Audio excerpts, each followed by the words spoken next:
இயேசு கிறிஸ்துவின் நாமத்தில் உங்கள் யாவருக்கும் அன்பின் வாழ்த்துக்கள். இந்த நல்லதொரு காலை நேரத்தில் மறுபடியுமாக இன்னொரு எபிசோடாகிய இயேசுவோடு பேசுகிற நிகழ்ச்சியில் உங்களை சந்திப்பதில் மிகுந்த சந்தோஷமாக இருக்கிறேன். கர்த்தர் இதுவரைக்கும் நம்மை ஆசீர்வதித்து பாதுகாத்து நடத்தி கொண்டு இருக்கிறார். அதனால் இந்த நிகழ்ச்சி அநேக இடத்துல பார்க்குறவங்க சொல்கிறாங்க, பாஸ்டர் இன்றைக்கி நீங்கள் பேசின வார்த்தை, நேற்று இன்னொருத்தர் பேசின வார்த்தை எங்களுக்கு ரொம்ப பயனுள்ளதாக இருந்துச்சு, முந்தினத்து ஒரு பாஸ்டர் பேசினாங்க, எங்களுக்கு ரொம்ப ஆசீர்வாதமாக இருந்துச்சுன்னு ஒவ்வொரு நாளும் அவங்க வெளியில் பார்க்கும்போது கமெண்ட்டில் சொல்கிறாங்க. கர்த்தர் அவங்களுடைய இருதயத்தை தொடுகிறார், வார்த்தையின் ஊடாய் அவங்க ஆசீர்வதிக்கப்படுறாங்க. அதனால் அவருடைய கமெண்ட் செக்ஷன் பார்த்திங்கன்னா ரொம்ப பாசிட்டிவாக இருக்குது. அதனால் தொடர்ந்து இந்த நிகழ்ச்சியை பாருங்கள். ஒவ்வொரு நாளும் காலை 7லேருந்து 7:10 வரை ஒளிபரப்பப்படுகிறது. மற்றவங்களுக்கும் அந்த நிகழ்ச்சியை பகிர்ந்து கொடுங்க. கர்த்தர் உங்களை ஆசீர்வதிப்பார். அதனால் தூரத்தில் இருக்கிறவங்க, ஆர்மியில் இருக்கிறவங்க, வெளி தேசத்தில் இருக்கிறவங்களாம் இந்த நிகழ்ச்சியை பார்த்து ஆசீர்வதிக்கப்படட்டும். குறிப்பாய் நம்முடைய கிரேஸ் தொலைக்காட்சி நிறுவனராகிய ஐயா பில்லிகிராம் அவங்களை கொண்டு ஆண்டவர் இந்த கடைசி நாளுக்குரியதான எச்சரிப்பின் செய்திகளை அநேகருக்கு பயனுள்ளதாக இருக்கிறது. மற்றவங்க கூட இணைந்து பேசப்படுகிற உலக அளவில் தேவனுடைய ரகசியத்தை வெளிப்படுத்தி இருக்கிறதான அந்த காரியங்களுடைய தத்துரூபமான செயல்பாடுங்க ஆதாரப்பூர்வமாக வைத்து அநேகருக்கு பிரசங்கம் பண்ணி கொண்டு இருக்கிற இந்த காரியங்கள் ரொம்ப பிரயோஜனமாக இருக்குது. அநேகர் ஆசீர்வதிக்கப்படுறாங்க. நீங்களும் தொடர்ந்து இதில் இணைந்திருங்க. கர்த்தர் உங்களை ஆசீர்வதிப்பார். உங்களுக்கு ஏதாவது ஜெப விண்ணப்பங்கள், நீங்கள் ஏதாவது உங்களுக்கு கேள்வி இருக்குமானால் கீழ்கண்டு இருக்கிற தொலைபேசி எண்களுக்கு அவங்க பாஸ்டருங்க பேசும்போது அவங்க கீழே அவங்களுடைய பேரும் தொலைபேசி எண்கள் உண்டு. அதனால் அந்த பாஸ்டருங்கிட்ட நீங்கள் ஜெபம் பண்ணிக்கலாம். கிரேஸ் தொலைக்காட்சியுடைய எண்கள் உங்களுக்கு உண்டு. அதனால் இப்படிப்பட்ட உங்களுடைய ஜெப விண்ணப்பங்களை சொல்லி நீங்கள் ஜெபித்து கொள்ளும்போது கர்த்தர் உங்களுக்கு பெரிய ஆசீர்வாதத்தை கொண்டு வருவார். மத்தேயு எழுதின சுவிசேஷம் 7ஆம் அதிகாரம் 7வது வசனத்துக்கு உங்கள் வேதத்தை திருப்பி கொண்டு அதிலேருந்து ஒரு குறிப்பிட்ட ரகசியத்தை நம்ம பார்த்து சொல்ல போகிறோம். இயேசு சுவாமி சொல்லப்பட்ட ஒரு காரியம். The Lord began to teach to the people. என்ன சொல்கிறார் பாருங்க. கேளுங்கள் அப்போது உங்களுக்கு கொடுக்கப்படும், தேடுங்கள் அப்போது கண்டடைவீர்கள், தட்டுங்கள் அப்போது உங்களுக்கு திறக்கப்படும் என சொல்லி சீஷர்களுக்கு கற்பித்து கொண்டு இயேசு பயணமாய் போய்கொண்டிருக்கிறார். இது ஓமையை சொல்லி கொண்டு போய்கொண்டிருக்கிறார். எனக்கு அருமையான தேவ ஜனமே, இந்த காலை நேரத்தில் இந்த வசனத்தை கவனித்து கொண்டிருக்கிற உங்கள் வாழ்க்கையில் இயேசு சுவாமி உங்களை பார்த்து சொல்கிறாரு, கேளுங்கள் அப்போது உங்களுக்கு கொடுக்கப்படும்.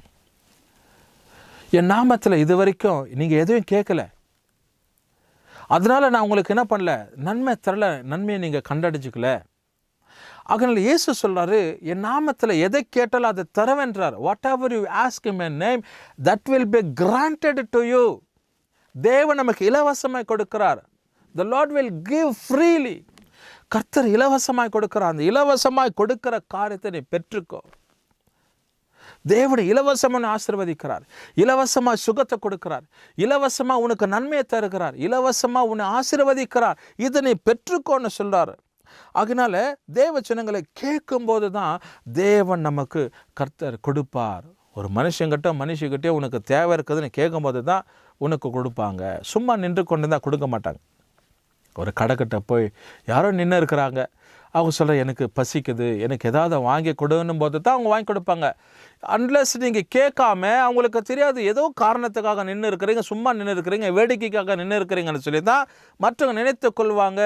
அதனால் உனக்கு தேவை இருக்குதுன்னும் போது நீ கேட்கும்போது தான் அந்த காரியங்கள் உனக்கு கொடுக்கப்படும், அறிந்து கொள்ளப்படும். அப்படி இயேசு சுவாமி கற்றுக் கொடுக்கிறார், கற்பிக்கிறார். என்ன? கேளுங்கள் அப்பொழுது உங்களுக்கு கொடுக்கப்படும் என்று சொல்லி, தேடுங்கள் அப்பொழுது கண்டடைவீர்கள். தேவனை தேடுங்க, ஆண்டவரை தேடுங்க, நன்மைக்கு தேடுங்க, ஆசீர்வாதத்துக்கு தேடுங்க.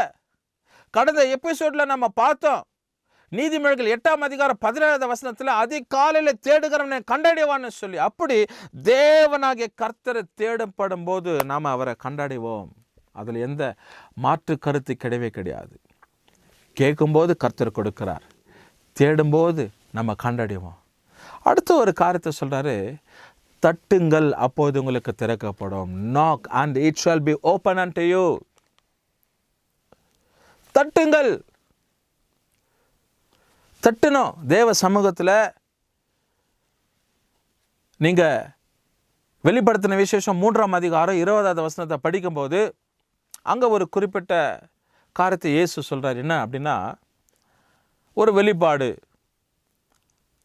ஆண்டவருடைய வார்த்தை பாருங்கள், அவர் இருதயத்தின் கதவை தட்டுகிறார்.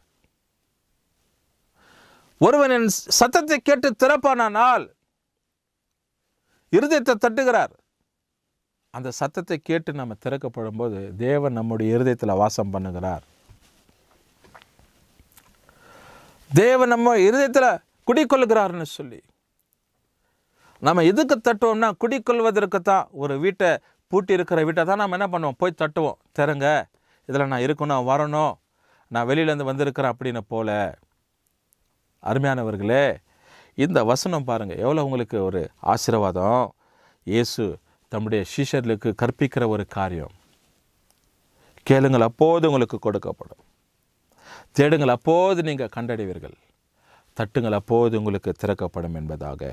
ஏனென்றால் கேட்கிறவன் பெற்றுக்கொள்வான், தேடுகிறவன் கண்டடைவான், தட்டுகிறவனுக்கு திறக்கப்படும்னு சொல்லி. அருமையான வார்த்தை. 7ஆம் அதிகாரம் மத்தேயு சுவிசேஷம் 7ஆம் வசனம் 8ஆம் வசனம். பழைய பாடல் ஒன்று உண்டு. கேளுங்கள் தரப்படும், தட்டுங்கள் திறக்கப்படும், தேடுங்கள் கிடைக்கும் என்றார் இயேசு. தேடுங்கள் கிடைக்கும் என்றார்னு சொல்லி எவ்வளோ ஒரு அருமையான ஒரு பாடல்கள். இந்த பாடல்கள் எல்லாம் நம்ம கேட்கும்போது ரொம்ப சுவாரஸ்யமாக எங்கேயோ நம்முடைய சிந்தனைகளை கொண்டு போய்டும். அப்படியே தேவனோடு கூட இணைந்து இருக்க ஆண்டவர் எவ்வளோ அற்புதமான வார்த்தை நமக்கு வேதத்தில் வைத்திருக்கிறாருன்னு சொல்லி நம்ம யோசிப்பதற்கு அது ஏற்றதாக இருக்கும். இந்த காலை நேரத்தில் இந்த மத்திய சுவிசேஷம் 7ஆம் அதிகாரம் 7ஆம் வசனம் 8ஆம் வசனம் உங்கள் வாழ்க்கைக்கு ஒரு ஆதாரமாக இருக்கட்டும், ஆசீர்வாதமாக இருக்கட்டும். ஜெபிப்போம். நல்ல பிதாவே, இந்த காலை நேரத்துக்கு நன்றி. இந்த வசனத்தை கேட்ட, கவனித்த, திறந்து பார்த்த இந்த பிள்ளைகளுக்கு ஜெபிக்கிறேன்.